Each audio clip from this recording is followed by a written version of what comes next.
नमस्कार, जय मां कामाख्या, हर हर महादेव।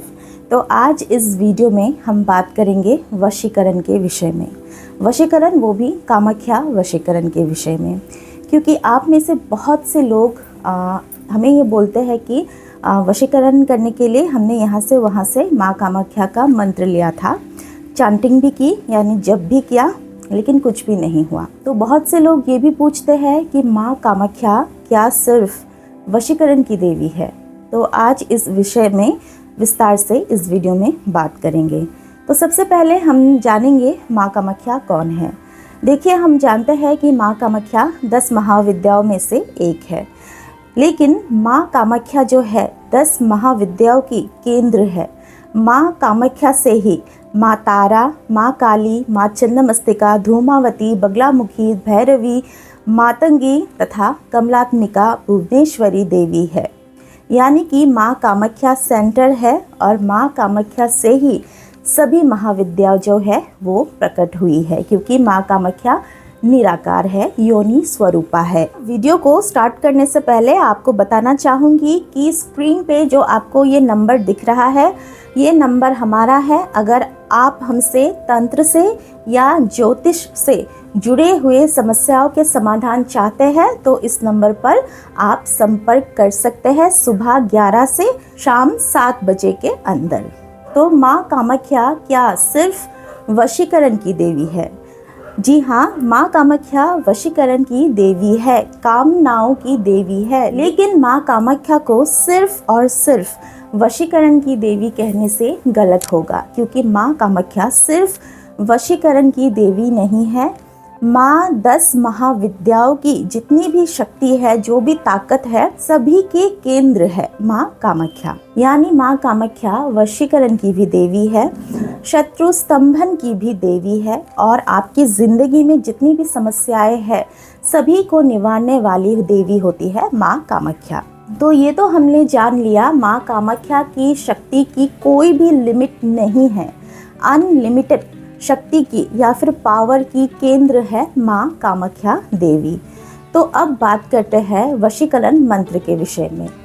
तो पहली बात तो ये है, वशीकरण जो क्रिया होता है, वशीकरण क्रिया कंप्लीटली तांत्रिक पद्धति होता है। ये कोई भी आम इंसान कोई भी वशीकरण का मंत्र उठा के उसे जप करके या फिर पढ़ के किसी को वशीकरण नहीं कर सकते हैं। वशीकरण का भी बहुत सारे नियम होते हैं, और सबसे पहला नियम ये होता है वशीकरण का, वशीकरण तभी पॉसिबल होता है जब वशीकरण जो करता है, यानी वशीकरण का जो पर्पस होता है वो जेन्युइन हो। यानी कि अगर कोई पति पत्नी के बीच में झगड़ा है, अनबन है, घर में किसी सदस्यों के बीच में अनबन है, झगड़ा है, तब वशीकरण का कार्य जो है वो सिद्ध होता है। नहीं तो बिना कारण कोई भी किसी को वशीकरण करता है या फिर किसी को नुकसान पहुंचाने के लिए वशीकरण करता है, तो वो वशीकरण क्रिया कभी भी सक्सेसफुल नहीं होता है।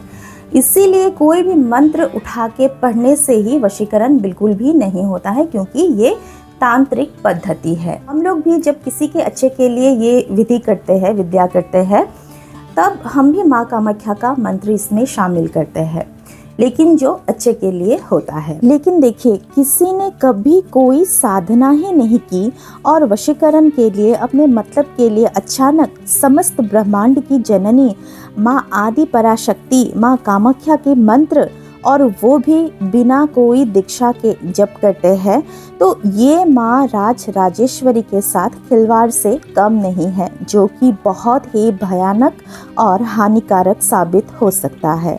लेकिन इसका मतलब ये नहीं है कि आप माँ कामाख्या का कोई भी मंत्र जप करने से आपको कुछ भी फल नहीं मिलेगा। मैं ये सिर्फ स्पेशली वशीकरण के बारे में कह रही हूँ, क्योंकि ये बहुत से लोगों ने कहा है कि कहीं कहीं से उन्होंने मंत्र उठाया है, किसी ने किसी को दिया है, फिर उन्होंने जप किया है, लेकिन फल जो है वो 0 है।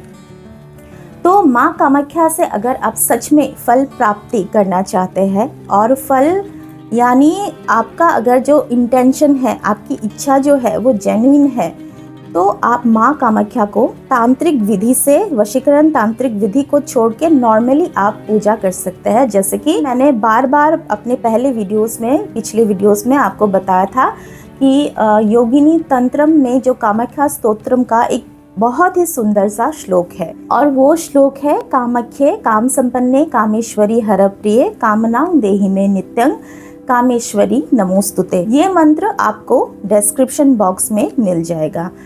तो ये जो श्लोक मैंने आपको बोला कामाख्या स्तोत्रम में से, इस श्लोक का अर्थ यही है कि माँ कामाख्या जो है कामनाओं की देवी है, माँ हरप्रिया है अर्थात शिव जी की प्रिय है, और हमारी सभी मनोकामनाओं को माँ पूर्ण करती है। इसीलिए इस श्लोक को हम माँ के सामने कहते हुए हम अपनी सभी मनोकामनाओं की पूर्ति कर सकते हैं, जो कि बहुत ही सेफ है। और रिजल्ट्स की अगर आपको बात करूं तो ये अपने श्रद्धा और भक्ति के ऊपर निर्भर है, क्योंकि माँ कामाख्या, ऐसा बोला जाता है कि माँ कामाख्या किसी को निराश नहीं करती है। माँ कामाख्या हर किसी की मनोकामना पूर्ण करती है, अगर आपका जो इंटेंशन है वो सही है तो कहीं से भी वशीकरण का मंत्र उठा के या पढ़ के, या फिर माँ कामाख्या को सिर्फ वशीकरण की देवी की संज्ञा देने से पहले आप ज़रूर सोचिएगा कि माँ कामाख्या क्या है, कौन है माँ कामाख्या, कितनी बड़ी शक्ति है माँ कामाख्या। हर महाविद्याओं का जो मेन सेंटर है वही है माँ कामाख्या। इसीलिए माँ कामाख्या का जो मैंने अभी ये श्लोक बोला, आप ज़रूर इसका उपयोग कीजिए अपनी डेली पूजा में और उसका लाभ उठाइए बिना किसी नुकसान के। तो आशा करती हूँ ये वीडियो आपको अच्छा लगा होगा। अच्छा लगा तो वीडियो को ज़रूर लाइक कीजिए। चैनल पे आप नए आए हो तो चैनल को सब्सक्राइब कीजिए। धन्यवाद। जय माँ कामाख्या। हर हर महादेव।